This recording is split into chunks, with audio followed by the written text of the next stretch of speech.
Hello और बहुत स्वागत है आपका सीएनबीसी आवाज पर। आप देख रहे हैं property Guru presented by signature global, making India affordable. और ढेर सारी बातें आज के शो में हम करने जा रहे हैं आपके लिए। प्रॉपर्टी बाजार का ताज़ा हाल, आपके सवाल और उनके जवाब, और ये सारी बातचीत करने के लिए आज हमारे साथ मौजूद है लाइसेंस फॉर आस्क के एमडी पंकज कपूर साहब। सर बहुत बहुत स्वागत है आपका।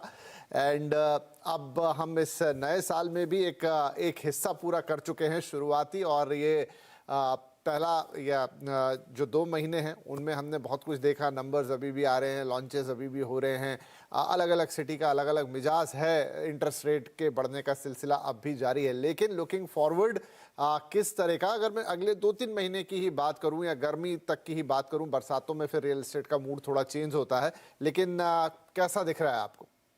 अभी तक तो मोमेंटम है बरकरार।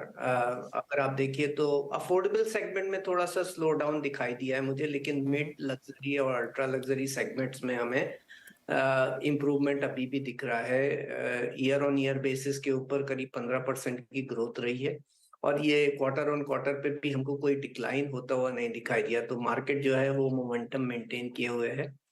इंटरेस्ट रेट की जो बढ़ोतरी हुई है वो अभी तक एब्जॉर्ब हुआ है, आज भी वो 9% से नीचे है। तो इतना अलार्मिंगली हाई नहीं हुआ है कि पूरे सेगमेंट और अक्रॉस सेगमेंट जो है वहां पे इम्पैक्ट आए। प्रॉपर्टी प्राइजेस भी थोड़े बहुत बढ़ने चालू हो गए, हालांकि मुंबई और जैसे मेजर सिटीज में बहुत ही मॉडरेट इंक्रीज रही है, लेकिन दिल्ली, एनसीआर, हैदराबाद, अहमदाबाद ऐसी शहरों के अंदर जो है ग्रोथ जो है डबल डिजिट के ऊपर पहुंच गई।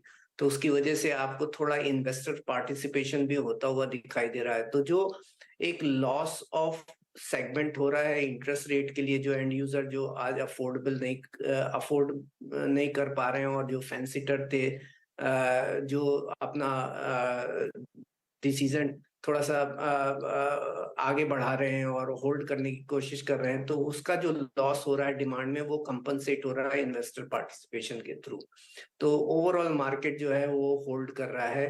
कोई ऐसा अलार्मिंगली साइन नहीं दिखाई दिया है कि एक स्लो डाउन है मार्केट में और एक इंटरेस्ट रेट्स और इकोनॉमिक को लेकर के कोई चिंता की बात है हाउसिंग सेक्टर के ठीक है, अंदर। चलिए जी। तो चीज़ें ऑलमोस्ट एट द प्लेस हैं, जगह पर ही हैं। कुछ एक फैक्टर्स हैं जरूर जरूर इम्पैक्ट करते हैं, लेकिन फिलहाल उनका ऐसा कोई बड़ा असर मार्केट पे देखने को नहीं मिला है। चलिए सवाल जवाब के इस सिलसिले को शुरू करते हैं। हमारे पहले कॉलर प्रमोद कुमार साहब मुंबई से फोन लाइन पर जुड़ गए हैं। प्रमोद जी बहुत स्वागत है आपका प्रॉपर्टी गुरु में। क्या पूछना चाहेंगे आप?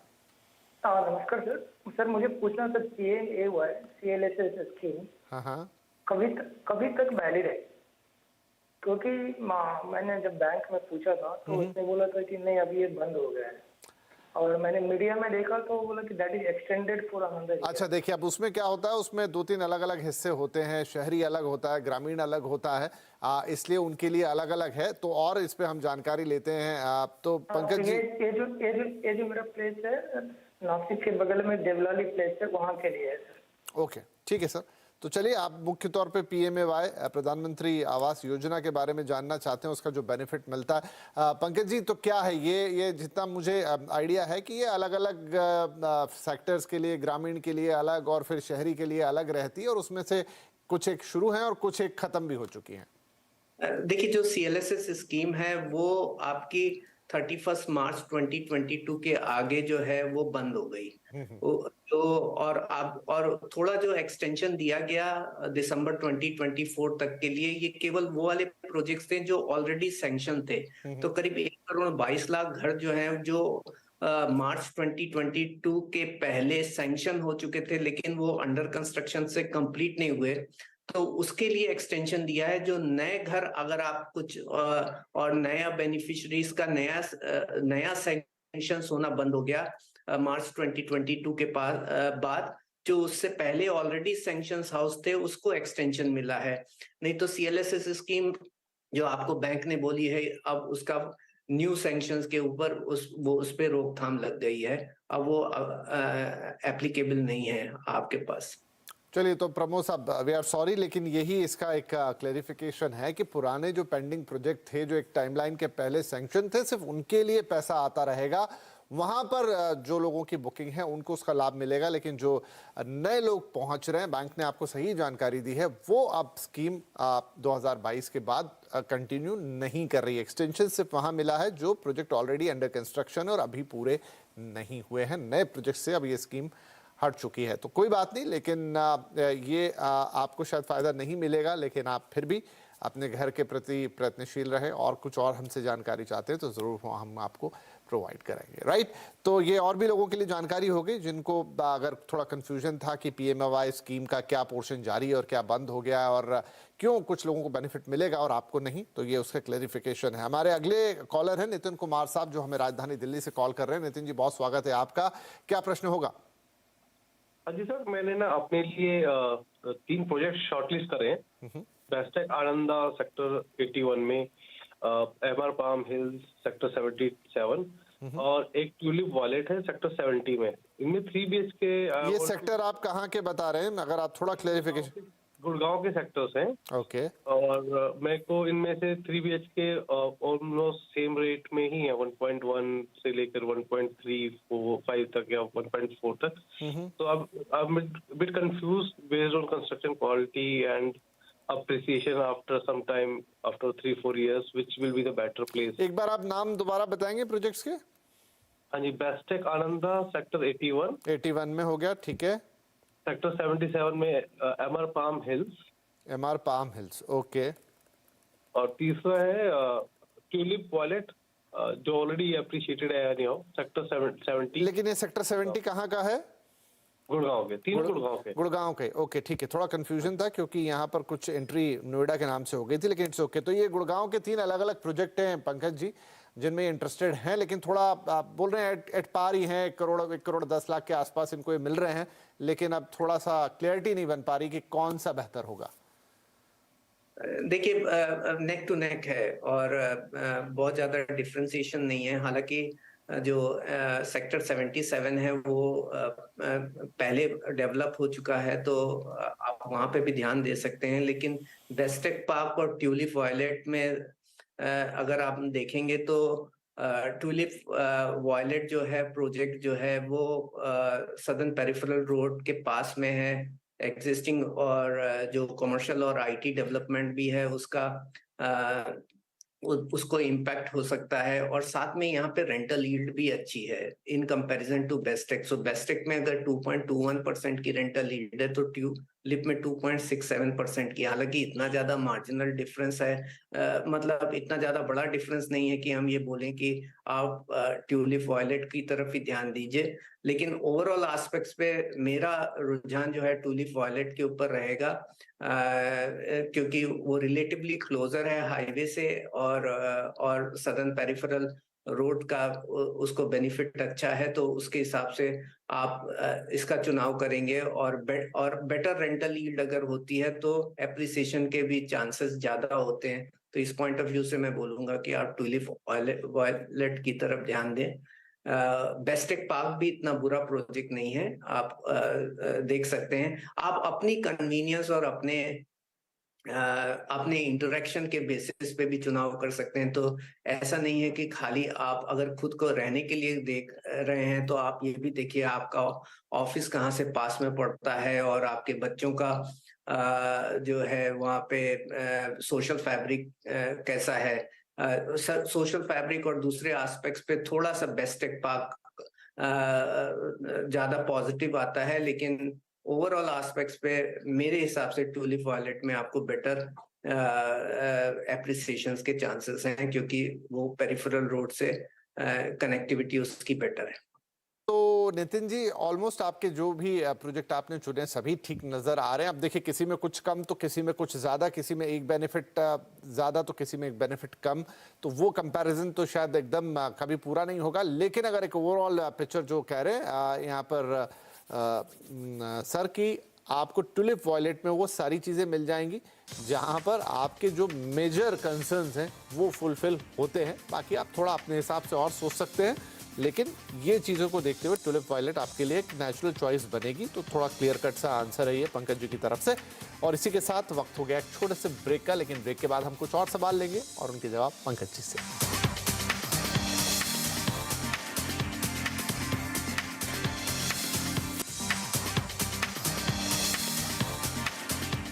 Welcome back. आप देख रहे हैं प्रॉपर्टी गुरु और हम दे रहे हैं आपके सवालों के जवाब। पंकज कपूर साहब हमारे साथ बने हुए हैं। हमारे अगले कॉलर भी आ गए हैं फोन लाइन के ऊपर, अरविंद सक्सेना फ्रॉम न्यू दिल्ली। अरविंद जी, बहुत स्वागत है आपका और बताइए कि क्या पूछना चाहेंगे आज आप।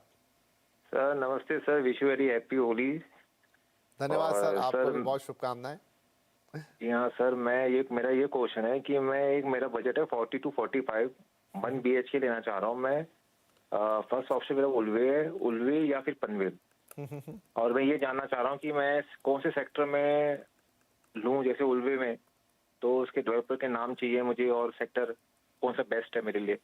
अच्छी बात है जी। तो लेकिन एक बात बताइए, आप अभी हैं दिल्ली में लेकिन देख रहे हैं प्रोजेक्ट्स मुंबई में, कोई कारण? Sir for investment. अच्छा, तो आप रहने वाले कहाँ के हैं? सर असल में मुंबई से बिलोंग करता हूँ, लेकिन मेरी जॉब जो है दिल्ली में है। हाँ ठीक है, मतलब कोई कनेक्शन आपका है यहाँ पर, तो वो अच्छी बात है क्योंकि इन्वेस्टमेंट अच्छा है। दिल्ली में भी कई आपको मौके मिलेंगे इन्वेस्टमेंट के, लेकिन अगर आप यहीं को बिलोंग करते हैं मुंबई में तो ये एक नेचुरल चॉइस भी बनती है। तो 45 लाख रुपए, 40 से 45 लाख आप कह ही रहे थे। इन्वेस्टर पार्टिसिपेशन जो है वो अगर फेंस सेटर कहीं बाहर भी जा रहे हैं तो वहाँ से वो रैशनलाइज हो रहा है। तो लगभग वैसे ही सवाल कि ये अभी फिलहाल दिल्ली में है अरविंद जी, लेकिन मुंबई में 40-45 लाख रुपए इन्वेस्ट करना चाहते हैं। तो भले ये उल्वे, नवी मुंबई या उसके आसपास पनवेल वगैरह देख रहे हैं, क्या कुछ इनको इस बजट में मिलेगा? अच्छा, उल्वे के लिए मिल जाएगा और अच्छा जो है लोकेशन है। एक तो ट्रांस हार्बर लिंक है, आज के पेपर में न्यूज आई है कि 93% डेवलप हो गया है। तो एक बार अगर ये रेडी हो जाता है तो उल्वे और पनवेल वाले रीजन्स के ऊपर इसका बहुत बड़ा इम्पैक्ट होगा, क्योंकि सदर्न मुंबई से इसकी कनेक्टिविटी बढ़िया हो जाएगी। तो जिस तरीके का बिहेवियर आपको अंधेरी जैसा दिखता है, हालांकि ये नहीं कि अंधेरी तुरंत उल्वे अंधेरी को इमुलेट करने लगेगा, लेकिन एक डेवलपमेंट उस राह में हो जाएगा। क्योंकि एक ट्रैवल टाइम जो अगर आप लोअर परेल या फिर नरीमन पॉइंट से देखेंगे तो उसी लेवल के ऊपर आ जाएगा once trans harbour link ready हो जाता है। तो ग्रोथ प्रॉस्पेक्ट्स बहुत ही अच्छे हैं। 1 BHK आपको मिल जाएंगे यहाँ पे। आपके पास एक नीलकंठ पीस वर्णी राज ग्रुप का है, सेक्टर 17 में है, जहाँ पे आपको अच्छा खासा सोशल फैब्रिक है। ये प्रोजेक्ट जो है अगस्त 22 में लॉन्च हुआ है और दिसंबर 25 में पोजीशन है। 1 BHK आपका 445 स्क्वायर फीट के कारपेट का है और ऑल इंक्लूसिव प्राइस जो है आपके 45 से 46 लाख रुपए है। करीब 10,000 रुपए पर स्क्वायर फीट आपके कारपेट के ऊपर आता है, थोड़ा रिलेटिवली कॉस्टली है। दूसरा प्रोजेक्ट है आपके पास मोनिका रेसिडेंसी, ये जानकी डेवलपर का है, ये भी न्यू लॉन्च है। ये सेक्टर 25A वाहल उल्वे में हुआ है। ये लॉन्च हुआ है अक्टूबर 2022 में और दिसंबर में ये आपका रेडी हो जाएगा, दिसंबर 23 में। तो छोटे साइज का प्रोजेक्ट है, इसमें 28 यूनिट हैं और 40% करीब बिक चुका है। 1 BHK आपका 450 स्क्वायर फीट के कारपेट के करीब है। ये 38 से 40 लाख रुपए के ऊपर है। इसका प्राइस पर स्क्वायर फीट कुछ 8,600 रुपीज पर स्क्वायर फीट होता है। तो ये आप इसको चुन सकते हैं। इसके अलावा आपके पास अगर आपको बड़े लेआउट की बात करें तो एक marathon next zone marathon group का प्रोजेक्ट है। इनके पास भी ये बड़ा प्रोजेक्ट है, इसमें करीब 3,800 और यूनिट का प्रोजेक्ट है, जिसमें कई सारे विंग हैं, कई फेजेस हैं। 82% रेडी है। अगर कई सारी तो बिल्डिंग्स पूरी तरह रेडी हैं। यहाँ 45 से 60 लाख रुपए के बजट में आपको मिल जाएगा।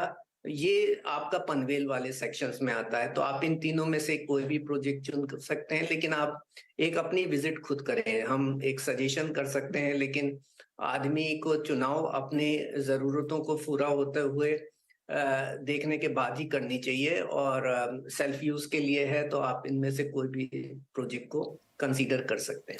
राइट। तो अरविंद जी, फिर फटाफट एक चक्कर लगाइए आप मुंबई का, जाके देखिए। 3 प्रोजेक्ट हैं जिनकी जानकारी आपको दे दी पंकज जी ने। तीनों अच्छे प्रोजेक्ट्स हैं और जैसा बताया कि आने वाले वक्त में जब ट्रांस हार्बर लिंक खुल जाएगा तो पनवेल और इस पूरे इलाके की कनेक्टिविटी बहुत सुधरेगी, जिसका फायदा होगा। निवेश ही करना चाह रहे हैं आप तो निवेश में भी यहाँ पर फायदा होता नजर आएगा। मुमकिन है तो एक बार आके जरूर देखिए और फिर अपने हिसाब से प्रोजेक्ट को जीरो डाउन कीजिए। चलिए, तो ये हो गया अरविंद जी के लिए जवाब। अगला मैं मेल है एक, वो लूँ उससे पहले आप लोगों से नम्र निवेदन कि आप अपने सवाल हमें pg@moneycontrol.com पर भेजते रहिए। शायद कुछ लोगों को बीच में कंफ्यूजन हो गया मेल वगैरह को लेकर, लेकिन नहीं, pg@moneycontrol.com जो हमेशा से एक मेल आईडी है उस पर आपके सवाल हमें मिल रहे हैं। तो डिटेल में लिख दीजिए, अपना फ़ोन नंबर डाल दीजिए, और कोई जानकारी की ज़रूरत होगी, कुछ और जानना होगा, हम आपसे ले लेंगे फ़ोन करके और आपके सवाल का एक संतुष्ट जवाब देने की कोशिश हमारी रहेगी। राइट, तो pg@moneycontrol.com याद रखिएगा। और अब एक ईमेल है जो कि हमें भेजा है दीपक जी ने।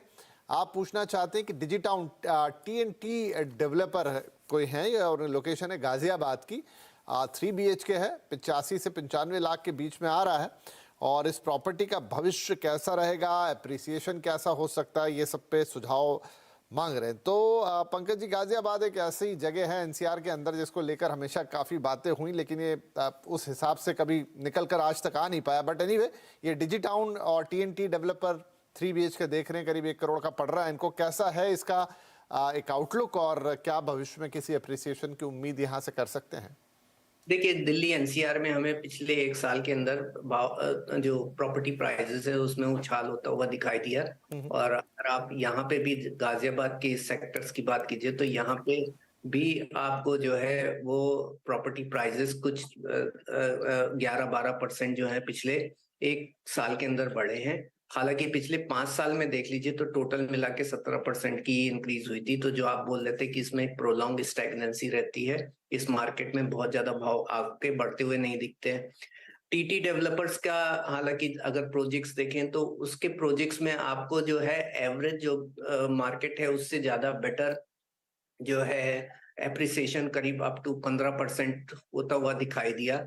बिल्डर्स की रेटिंग भी अच्छी है तो आप उसका चुनाव कर सकते हैं। लेकिन अगर आप निवेश के लिए पॉइंट ऑफ व्यू से घर खरीद रहे हो, आप अगर लोन लेकर के ये सोचते हैं कि आपके इंटरेस्ट रेट से ज्यादा आपको एप्रिसिएशन मिलेगा, तो मैं वो नहीं बोलूंगा। अगर आप सेल्फ यूज के लिए देख रहे हैं, लॉन्ग टर्म के पॉइंट ऑफ व्यू से देख रहे हैं, तो अब आप खरीदिए।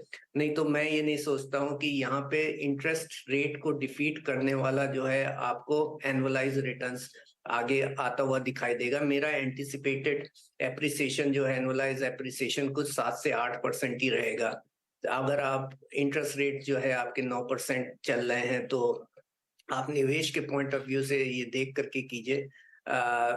पिछले 1 साल के अंदर जो प्रॉपर्टी प्राइसेस में उछाल हुआ है वो एक प्रोलॉन्ग स्टैग्नेंसी का रीजन था। ये नहीं बताता कि फॉरवर्ड लुकिंग आउटलुक भी वैसे ही रहेगा जितना 1 साल में हुआ, ये कंटिन्यूअस रहेगा। आगे जाकर के अगर ये मॉडरेट रहता है तो सेल्फ यूज के लिए अच्छा है। निवेश के लिए आप देख लीजिए, आप अपनी इक्विटी देख लीजिए, अपनी अफोर्डेबिलिटी देख लीजिए, उसको देख करके आप निवेश कीजिए।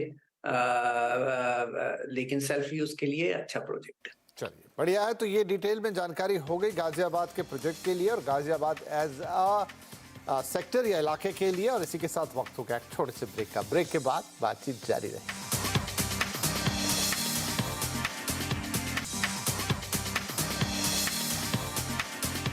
Welcome back. आप देख रहे हैं प्रॉपर्टी गुरु और हम दे रहे हैं आपके सवालों के जवाब। और अब पिछली बार भी हमने एक ईमेल लिया तो ईमेल का सिलसिला थोड़ा जारी रखते हैं, कुछ और ईमेल्स ले लेते हैं। विजय कुमार साहब ने ये ईमेल हमें भेजी है, आप एक प्रोजेक्ट पे सुनाव चाहते हैं। अब लोकेशन आपने थोड़ी सी वाइड लिख दी है, नॉर्थ बेंगलुरु, और एक 3 BHK देखना चाहते हैं। 1 करोड़ का आपका बजट है, अच्छे प्रोजेक्ट का सुझाव चाहिए। तो सर बहुत स्पेसिफिक नहीं है, पूरा उत्तर बेंगलुरु इनके नज़र में है और एक 3 BHK 1 करोड़ के आसपास में ये देख रहे हैं। क्या कोई प्रोजेक्ट आपकी नज़र में? देखिए, नॉर्थ बैंगलोर को अगर हम देखें तो हम उसको अपने हिसाब से 2 तरीके में, 2 हिस्सों में तोड़ देते हैं। एक आउटर जो आपका रिंग रोड और आउटर रिंग रोड के बीच का एरिया है जिसमें हैब्बल और तलीसंद्रा एरिया आता है, और दूसरा होता है पेरिफेरल नॉर्थ जिसमें आपने उसके फर्दर नॉर्थ में रीजन अप टू यलहंका का रीजन आ जाता है। तो अगर आप इस वक्त निवेश के पॉइंट ऑफ व्यू से देख लीजिए तो निवेश के पॉइंट ऑफ व्यू का सबसे बड़ा जो एक इम्पैक्ट केवल मुंबई, केवल बैंगलोर नहीं, सारे शहरों के लिए है, वो मेट्रो कनेक्टिविटी है, जिससे कन्वीनियंस और ट्रैवल टाइम का जो है इम्पैक्ट वो सिटी पे पड़ने वाला है। तो अगर आप देखें तो जो कनेक्टिविटी है ये शहर को हर एक एरिया से जोड़ने की कोशिश करते हैं, और उसका एक नेट रिजल्ट जो अगर हम देखें कि सीबीडी की इंटरेक्टिबिलिटी के पॉइंट ऑफ व्यू से तो आउटर नॉर्थ रीजन में बैंगलोर में सबसे ज्यादा होता हुआ दिखाई दे रहा है। तो मेरे हिसाब से तलीसंद्रा, हैप्पल जैसे वाले एरियाज जो हैं वो आपके निवेश के लिए प्रॉपर्टी एप्रिसिएशन के पॉइंट ऑफ व्यू से अच्छे रहेंगे।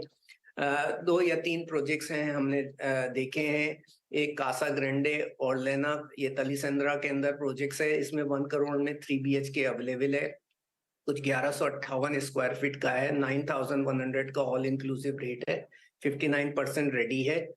इसका पोजीशन कुछ अगस्त 2024 में है, तो आप इसका चुनाव कर सकते हैं। और एक नियरिंग कंप्लीशन प्रोजेक्ट है रोहन उपवन, यहाँ पे कुछ 51 यूनिट जो है वो अनसोल्ड है। और ये भी प्रोजेक्ट जो है ये आपका अवलहली मेन रोड के पास में है। जुलाई 23 में इसका पोजीशन है, 3 BHK कुछ 966 to 1176 स्क्वायर फीट का है। कारपेट एरिया की बात कर रहा हूं मैं, और ये कुछ 88 lakhs to 1.1 करोड़ के रेंज में है, जिसका एवरेज कारपेट रेट कुछ 9500 के करीब आता है।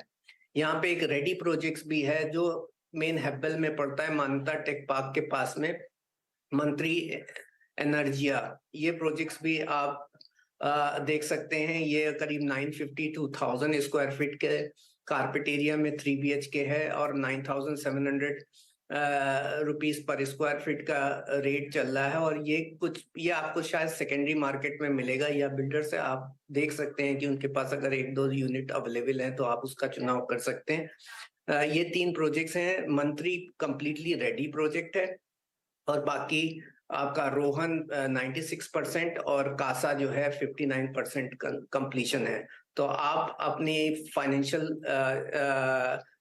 फ्लेक्सिबिलिटीज को देख करके उनमें से ये चुनाव, इनमें से किसी भी तीन में से एक प्रोजेक्ट्स का चुनाव कर सकते हैं।